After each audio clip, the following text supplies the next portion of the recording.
नमस्कार दोस्तों, welcome back to my channel. दोस्तों मैं आप सबका अपने चैनल स्टॉक्स फॉर लाइफ पे बहुत बहुत स्वागत करता हूं। दोस्तों वेलकम टू एसटीएफएल चैनल।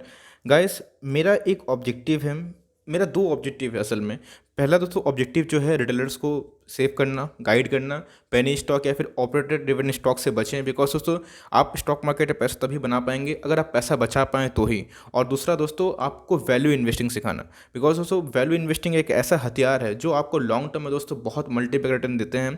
जितने भी जो बड़े बड़े इन्वेस्टर्स, इवन मैं वॉरेन बुफेट की बात करूं दोस्तों, तो वो हमेशा इतने जो अरबपति खरबपति बने दोस्तों, वो वैल्यू इन्वेस्टिंग के दम पे ही बने। बिकॉज उनके अंदर पेशेंस है, उनके अंदर डिसिप्लिन है और हमेशा मोमेंटम स्टॉक से बचते हैं जिनमें ऑपरेटर की एंट्री बहुत ही ज़्यादा होती है। दोस्तों एक फ्यूचर टेल इस तरह का ही एक शेयर है। मैंने दोस्तों फ्यूचर टेल को 94 में सेल का कॉल दिया था। इवन कॉल नहीं दिया था दोस्तों, मैंने आपको सतर्क किया था कि आपको ऐसे स्टॉक से बचना चाहिए। बिकॉज ऐसा स्टॉक आपके पैसे के लिए बहुत ही हानिकारक है। और दोस्तों सॉरी टू से, जिन्होंने मेरी बात नहीं सुनी आज वो फंस चुके हैं। बहुत सारे मैसेजेस आए और रिक्वेस्ट किया गया कि दोस्तों कि इस पे एक वीडियो उन लोगों को चाहिए। तो मैं दोस्तों फर्दर क्या लेवल्स हो सकते हैं, कितना टूटेगा और आपको इस स्टॉक पे बने रहना चाहिए, निकल जाना चाहिए या फिर फ्रेश एंट्री लेनी चाहिए, दोस्तों पूरा इसी वीडियो के एंड तक समझ में आ जाएगा। आपसे एक ही रिक्वेस्ट है, प्लीज़ वीडियो को अंत तक देखें। और दोस्तों मैं कौन सी वीडियो के बारे में डिस्कस कर रहा था, आप देख सकते हैं कि मेरे प्लेलिस्ट में मैंने बहुत सारे दोस्तों, इवन मैंने इस स्टॉक के ऊपर दोस्तों पहले ही वीडियो बना दी थी कि ये गलती मत करना वरना लूट जाओगे, प्रूफ के साथ दोस्तों। और ये फ्यूचर रिटेल आप देख सकते हैं कि stock analysis levels and targets मैंने डिस्कस कर दिया था और दोस्तों आप सबको अलर्ट भी किया था। लेकिन दोस्तों फिर भी एक होता है FOMO, fear of missing out, और एक होता है लालच।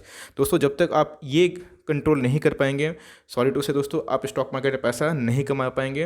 दोस्तों मैं आपके ऊपर कोई मिर्च नहीं छिड़क रहा हूँ। आई नो दोस्तों आप लोग हर्ट हो, बट कोई दिक्कत नहीं, चलते हैं अपने एनालिसिस शुरू करते हैं और क्या होंगे एग्जिट का प्लान और हमें किस अप्रोच से करके अपने एटलीस्ट पैसे को बचाना है। चलिए करते हैं अपने एनालिसिस को शुरू। लेकिन दोस्तों उससे पहले अगर चैनल पर नए हैं तो प्लीज़ सब्सक्राइब करें और बेल आइकन को भी याद से प्रेस करें। गाइस, अगर आज के दिन की परफॉर्मेंस की बात की जाए तो आप देख सकते हैं कि आज हमें 6% का डाउनसाइड देखने को मिल रहा है। कल दोस्तों इसके ऊपर एक न्यूज़ थी, मैंने कवर किया है, उस न्यूज़ को दोहरा के टाइम आपका वेस्ट नहीं करना चाहूँगा। अगर नहीं देखी दोस्तों मैं लिंक दे दूँगा डिस्क्रिप्शन में, जाकर ज़रूर देखें, तब दोस्तों क्लियर हो जाएगा कैसे अमेजोन ने एक केस फाइल कर दी है इस एफरिटेल के अगेंस्ट में कि उन्होंने रिलायंस से डील क्यों करी है। उसके ऊपर दोस्तों डिटेल वीडियो मैंने पहले से ही पोस्ट कर दी है। आप देख सकते हैं जो प्रीवियस क्लोजिंग है वो दोस्तों हमारा 83 का है और हमें आज भी एक सही में स्टीप डाउनफॉल देखने को मिल रहा है। इसके पीछे की वजह दोस्तों एक्सट्रीम वीकनेस है और हमें एक ह्यूज सेल ऑफ देखने को मिला है, जहाँ पर निफ्टी अपने ऑल टाइम हाई करीब जा रहा है, दोस्तों अपने ऑल टाइम लो को अचीव कर रहा है। जस्ट बिकॉज एक न्यूज़ आती है कि दोस्तों रिलायंस ऐड हो रहे हैं, इसके साथ रिलायंस इनके एफरिटेल को खरीद रहे हैं। लेकिन दोस्तों फंडामेंटल में चेंज नहीं आता। मैं हमेशा बोलता हूँ अफवाहों से दूर रहें और ऐसे अफवाहों पे माल बेचना चाहिए, ना कि माल दोस्तों खरीदना चाहिए। क्योंकि गाइस मैं इसी की बात कर रहा हूँ। आप देख सकते हैं कि पिछले कुछ 3-4 सालों में इसने कुछ रिटर्न नहीं दिया दोस्तों। इसी को बोलते हैं हम लोग फॉल इन नाइफ। लेकिन लोग जो रिटेल इन्वेस्टर होते हैं वो फॉल इन नाइफ जैसे समझ लेते हैं, एचडीएफसी बैंक, रिलायंस, दोस्तों फॉल इन नाइफ नहीं है। वो सब कभी गिरे तो आपको ऐड करना होता है। जैसे लार्सन एंड टुब्रो जैसा स्टॉक भी बहुत मेरा फेवरेट है, बिकॉज सही में वैसा कोई दूसरा स्टॉक भी नहीं है। कितना स्ट्रॉन्ग बैलेंस शीट है, कितना स्ट्रॉन्ग फंडामेंटल है, लेकिन दोस्तों जिसका सर्वाइवल ही इतना मुश्किल है। और यही होता है दोस्तों फॉल इन नाइफ, और इसी फॉल इन नाइफ के चक्कर में जो पड़ते हैं। और दोस्तों आप देख सकते हैं जो उछाल मिलता है ये निकलने का मौका होता है, ना कि इसको खरीदने का। ऐसा मैं क्यों कह रहा हूँ दोस्तों, आपको प्रूफ के साथ समझाता हूँ। आप देख सकते हैं दोस्तों ये 400 का स्टॉक हुआ करता था, लेकिन आज परिस्थिति ने इसको क्या बना दिया, 60 का ये लो लगाया था और मुझे लग रहा है कि अपने लो के कगार पे जा रहा है। भले ये लो अचीव ना कर पाए, लेकिन दोस्तों उसके नीचे भी जा सकता है। बिकॉज स्टॉक में सही में एक बहुत डाउनसाइड प्रेशर देखने को मिल रहा है और क्या लेवल्स होंगे और कितना गिर सकता है दोस्तों, चार्ट में पूरा एनालाइज करूंगा। आप देख सकते हैं कि 5,000 करोड़ का ही मार्केट कैप नहीं है, जो कि बहुत ही स्मॉल कैप वाली कंपनी है। प्राइस टू अर्निंग नहीं है, बिकॉज एक लॉस मेकिंग कंपनी जहाँ पे इंडस्ट्री का पी दोस्तों इतना हाई है, ये अभी भी कोई भी प्राइस टू अर्निंग जनरेट नहीं कर पाया है। डिलीवरी दोस्तों 39 की है, तो भैया ठीक ठाक ही है। प्रोमोटर का स्टेक दोस्तों बहुत ही इंपॉर्टेंट होता है, जो स्मार्टली से आप देख सकते हैं कि एफआईआईएस और डीआईएस अपने स्टेक को कम कर रहे हैं और प्रोमोटर्स अपने भी स्टेक को पिछले कुछ क्वार्टर से कम किए हैं। लेकिन दोस्तों आप देख सकते हैं जो रिटेल का पार्टिसिपेंट है कैसे डबल हो चुका है। पिछले 4 क्वार्टर से रिटेल 2 गुना हो गए हैं और रिटेल बोलते हैं दोस्तों कि पैसा जा रहा है, बिकॉज ऐसे स्टॉक जिसका प्राइस टू अर्निंग ही नहीं है, जो सही में एक प्रॉफिट भी नहीं कमा पा रही है, वैसे दोस्तों स्टॉक में आप देख सकते हैं कैसे रिटेल का पार्टिसिपेंट टाइम टू टाइम बढ़ रहा है, जहाँ पे बड़े बड़े प्लेयर्स इवन प्रोमोटर भी अपने स्टेक को टाइम टू टाइम दोस्तों कम करने की फिराक में है। कंपनी के दोस्तों का फंडामेंटल की बात की जाए, मैं समझता हूँ फंडामेंटल दो ही होता है दोस्तों। एक होता है सेल्स और दूसरा होता है प्रॉफिट। अगर सेल्स में ग्रोथ है तो भैया प्रॉफिट में होना चाहिए, अगर कंपनी में डेट नहीं है तो। लेकिन दोस्तों डेट के बारे में डिस्कस करूंगा तो आप देख सकते हैं कि सेल्स फ्लैट है 2019 से 2020 में, लेकिन 20,000 करोड़ का सेल्स भी मामूली नहीं है। लेकिन दोस्तों उसके अगेंस्ट में आप देख सकते हैं कि क्या प्रॉफिट किया, कुछ प्रॉफिट नहीं दोस्तों। इवन कितना डाउन साइड आप देख सकते हैं, मीन्स इसके पास कितना कर्ज है, कितना बोरिंग आप देख सकते हैं, कितना डेट की तरह दबा हुआ है। इसलिए दोस्तों ये सारा चीज़ में भी एडजस्ट हो गया। जहाँ पे 700 करोड़ से ज़्यादा का प्रॉफिट था, हमें 15 करोड़ का प्रॉफिट एक साल में देखने को मिल रहा है। और ऐसे दिग्गज एफ रिटेल जैसे कंपनी से इज़ नेवर इमेजिनेबल। असल में दोस्तों डीएनए होता है कोई भी स्टॉक का, वो होता है आरओई। यस, मैक्सिमम टाइम में आरओई भी काम नहीं करता है बहुत केसेस में, लेकिन दोस्तों सॉरी, मैक्सिमम टाइम में दोस्तों ये आरओई काम करता है, लेकिन कहीं कहीं पे एक्सेप्शन है जहाँ पे आरओई काम नहीं करता है। तो आप देख सकते हैं कि कैसे टाइम टाइम आरओई जो रिटर्न ऑन इक्विटी है, कि एक शेयर आपके बिजनेस में कितना कमा के दिया, तो कितना डाउनफॉल सिग्निफिकेंटली देखने को मिल रहा है, जो कि बिल्कुल भी अच्छी बात नहीं है। आरओसी भी हमें बहुत देखने को मिल रहा है अगर मैं इसके डेट को कंसर्न करूँ तो। सो दोस्तों कोई नहीं बताता, लेकिन मैं आपको बताऊंगा। आप देख सकते हैं कि इसका जो डेट है, debt to equity ratio, debt to equity ratio क्या होता है दोस्तों?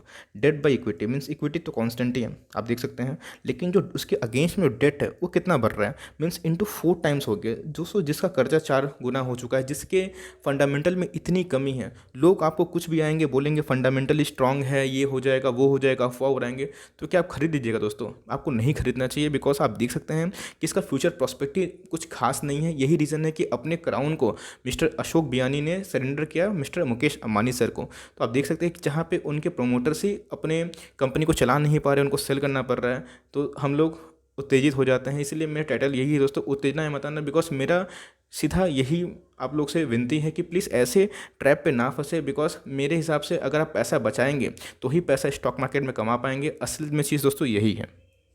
और ऐसा नहीं दोस्तों ये स्टॉक मीन्स 1-2 साल से ख़राब हुआ। आप देख सकते हैं कि पिछले 17, 18, 19, 20 मीन्स आपको निकलने का बहुत मौका मिला दोस्तों। आप देख सकते हैं अगर फंडामेंटली एनालिसिस करते हैं तो आपको कितना मौका मिल रहा है ना। लेकिन उसके बावजूद भी दोस्तों लोग नहीं समझते हैं। यहाँ पे दोस्तों एक एडजस्टमेंट की वजह से हमें प्रॉफिट में राइज देखने को मिली थी दोस्तों, लेकिन वो भी मैं एक केस स्टडी में बताऊँगा खुलासा कि ये असल में प्रॉफिट नहीं था दोस्तों। और ये आप देख सकते हैं कि प्रॉफिट कैसा डिक्लाइन हम लोग को देखने को मिल रहा है, और लॉन्ग टर्म का जो प्रॉफिट और जो रेवेन्यू कॉलम है वो हमें कितना भी डाउन साइड देखने को मिल रहा है। और दोस्तों इसी को हम लोग बोलते हैं एक डाउन ट्रेंड का स्टॉक। अगर दोस्तों मैं डिविएशन की बात करूँ तो आप देख सकते हैं कि 4 आवर के टाइम फ्रेम में अगर मैं देखूं कि शॉर्ट टर्म में ये स्टॉक कैसा बिहेव कर सकता है, तो भैया इसने आज 78 के लेवल को ब्रीच किया, जो कि मैंने पहले ही आपको सचेत किया था। अगर दोस्तों ये 74 के लेवल को भी ब्रीच करता है तो भैया इसका नेक्स्ट टारगेट 71, और बाई द गॉड ग्रेस, भगवान करे ऐसा ना हो, अगर ऐसा होता है दोस्तों तो ये 71 से फिसल के 66 तक भी जा सकता है। और नो वन नोस कि इसका फर्दर लेवल टारगेट क्या होगा। और आप देख सकते हैं दोस्तों जो RSI है 4 आवर्स के टाइम फ्रेम में एकदम ज़मीन के नीचे धंसा हुआ है, और ये ओवरसोल्ड जोन में आ चुका है। तो एक थोड़ा सा रिवर्सल आना बनता है, लेकिन दोस्तों कहाँ तक आएगा, चलते हैं 1 डे के चार्ट पे। 1 डे की दोस्तों चार्ट की बात की जाए तो आप देख सकते हैं कि उसमें लगभग वही है, लेकिन ये जो लेवल है, मीन्स ये जो सपोर्ट की बात अगर मैं करूँ दोस्तों, तो ये लगभग मेरा जो निकल के आ रहा है वो 68 के करीब है। तो भाई अगर मैंने फिर से बताता हूँ, अगर 74 का लेवल क्रॉस किया तो भैया 71 में इसको रुक जाना चाहिए। अगर दोस्तों ये नहीं रुकता है तो 66, 65 इसका अल्टीमेट सपोर्ट हो सकता है। और दोस्तों आप देख सकते हैं कि जो 4 आवर्स के टाइम फ्रेम में ओवरसोल्ड जोन में है, लेकिन अभी भी 1 डे के चार्ट में ओवरसोल्ड जोन में नहीं है। और मुझे लगता है कि अगर लॉन्ग टर्म के विजन से देखा जाए तो इसमें अपकमिंग 15-20 दिन 30 दिन के बाद हो सकता है कि और नीचे जाएं। तो अगर दोस्तों आपको एवरेज करना है, बिकॉज अगर आप हायर लेवल पे खरीदे हैं, मान लीजिए अगर आपने इस स्टॉक को दोस्तों 120 130 में खरीदा है, तो भाई आपको इतना लॉस बुकिंग नहीं करना चाहिए। हाँ, शॉर्ट टर्म के लिए खरीदे हैं बहुत ही न्यू लेवल पे, तो भी आपको दोस्तों ये डिसीजन आपको लेना चाहिए कि आप क्या करेंगे। मेरे हिसाब से अगर आप long term means long term के खिलाड़ी है, अगर लॉन्ग टर्म के लिए इस स्टॉक को लिए हैं तो थोड़ा सा वेट कर सकते हैं दोस्तों। अगर ये 66 के लेवल पर आता है, 68 के लेवल पे आता है, तो आप थोड़ा सा इसको एवरेज कर सकते हैं। लेकिन दोस्तों मैं एवरेज उनके लिए बोल रहा हूँ जिन्होंने इस स्टॉक को 110 लेवल के ऊपर में खरीदा है। जो दोस्तों इस स्टॉक को खरीद के बैठे हैं 80 रुपीज़ पे, 82 रुपीज़ में, दोस्तों आप अपना स्टॉप लॉस लेके प्ले करें। 74 का आपका अल्टीमेट स्टॉप लॉस होना चाहिए। उसके बाद आपको टेम्प्रोरी एक्सिट कर लेना चाहिए। अगर दोस्तों फिर से बाउंस बैक आता है तो आप एंट्री कर सकते हैं। और दोस्तों जो फ्रेश एंट्री चाहते हैं कि ऐसे स्टॉक में फ्रेश एंट्री, मैं क्लियर कट दोस्तों मैं लिख के बोलूँगा, क्लियर कट नो। जी हाँ दोस्तों, आप इसके लिए मुझे कुछ भी बोले, बट मैं ऐसे स्टॉक को रिकमेंडेशन नहीं देता हूँ, खासकर रिटेलर्स के पास। हाँ, अगर आपके पास बहुत पैसा है तो दोस्तों आप अपने वेल्थ का 1% या फिर 2% according to your risk to reward ratio आप लगा सकते हैं। लेकिन दोस्तों जो रिटेलर्स होते हैं उनके पास बहुत लिमिटेड पैसा होता है और उनको ऐसे स्टॉक पे सही में स्पेकुलेशन नहीं करना चाहिए।